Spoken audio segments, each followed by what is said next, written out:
Selamat pagi. Pertama-tama, kita panjatkan puji dan syukur kehadirat Tuhan Yang Maha Esa, karena dengan berkat dan rahmat-Nya lah, di sini saya dapat menyelesaikan tugas yang diberikan oleh dosen saya. Saya juga tidak lupa mengucapkan banyak terima kasih kepada dosen pengampus saya, yaitu Ibu Sri Aulia Mustika, SPD MPD, yang telah memberikan saya kepercayaan untuk menyelesaikan tugas saya ini dengan tepat waktu. Di sini izinkanlah saya terlebih dahulu memperkenalkan diri saya. Perkenalkan, nama saya Sherly Helena Simanjuntak dengan NIM 1202413015. Saya dari Prodi PG PAUD Reguler E, Fakultas Ilmu Pendidikan Universitas Negeri Medan. Di sini saya akan membacakan jawaban pertanyaan yang telah diberikan oleh dosen saya. Untuk pertanyaan yang pertama, yaitu jelaskan filosofi dari Heret atau blend learning.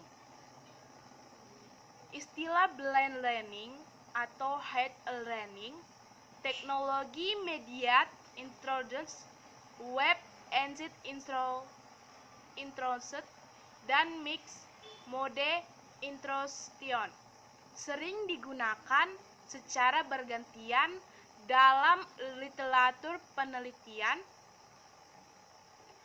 Konsep ini pertama kali dikembangkan pada 1960-an. Salah satu penggunaan paling awal dari istilah ini muncul dalam siaran pers tahun 1999, di mana Pusat Pembelajaran Interaktif, sebuah bisnis pendidikan yang berbasis di Atlanta, mengumumkan perubahan nama menjadi Pembelajaran Epic. Rilisan ini menyebutkan bahwa perusahaan saat ini mengoperasikan 220 kursus online, tetapi akan mulai menawarkan konser internetnya menggunakan metodologi blend learning perusahaan.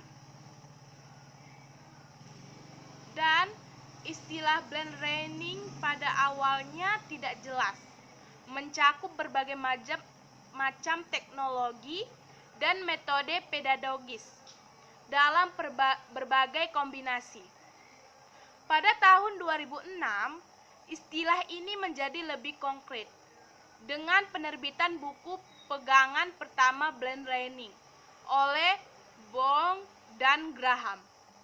Graham menentang luas dan ambiguitas definisi istilah tersebut dan mendefinisikan sistem pembelajaran campuran sebagai sistem pembelajaran yang menggabungkan instruksi tatap muka dengan instruksi yang dimediasi komputer.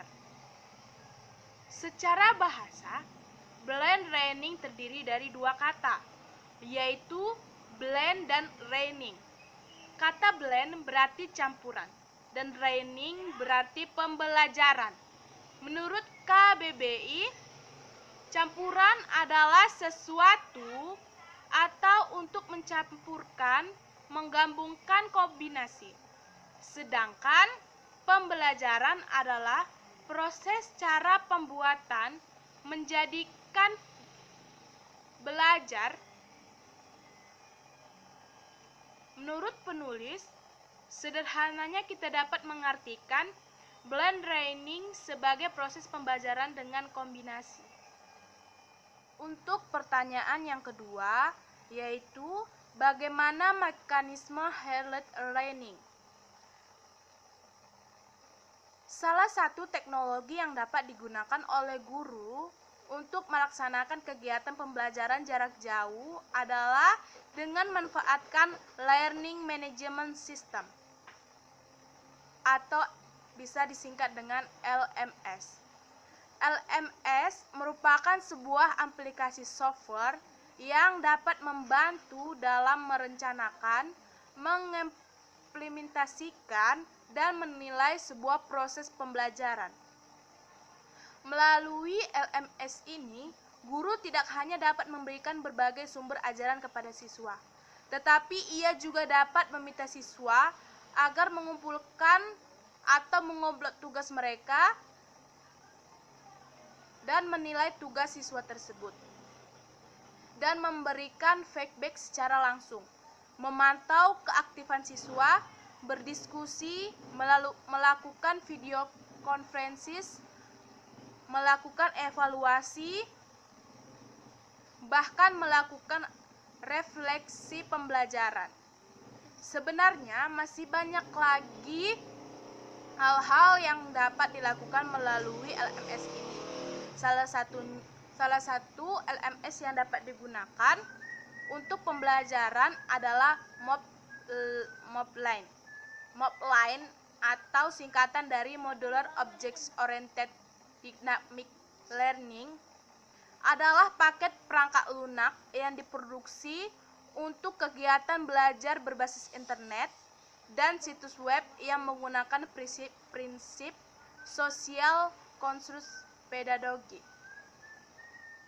Untuk pertanyaan yang ketiga ialah jelaskan perbedaan pembelajaran konvensional dengan blended learning. Untuk konvensional, yang pertama itu pembelajaran tergantung kepada kemampuan pengajar. Yang kedua, sumber belajar terpusat di sekolah. Yang ketiga, pengajar sebagai sumber ilmu. Yang keempat, belajar terkendala masalah ekonomi, jarak, ruang, dan waktu. Dan yang kelima, perlu sarana dan prasarana belajar yang memadai, serta SDM mengajar yang memahami benar setiap ilmu yang diajarkan.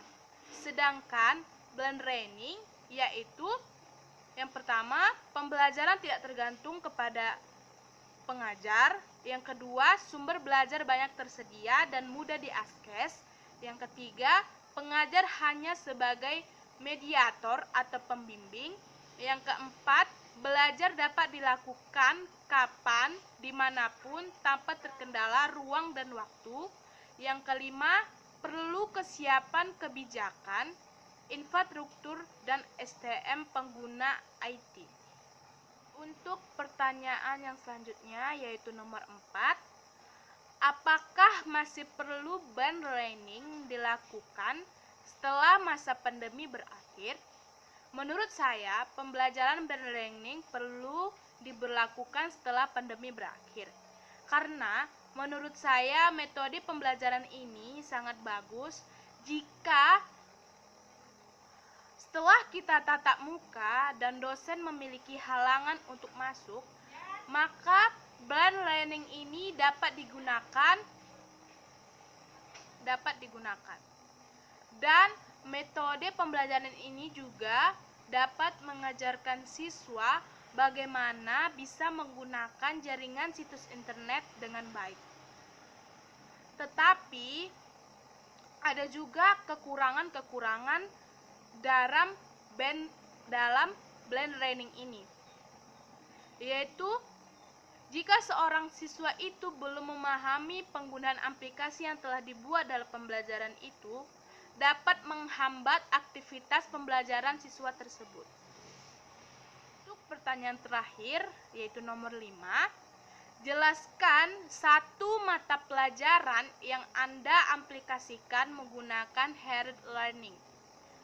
Contohnya saja dalam mata kuliah yang sedang saya jalani saat ini, yaitu mata kuliah Filsafat Pendidikan.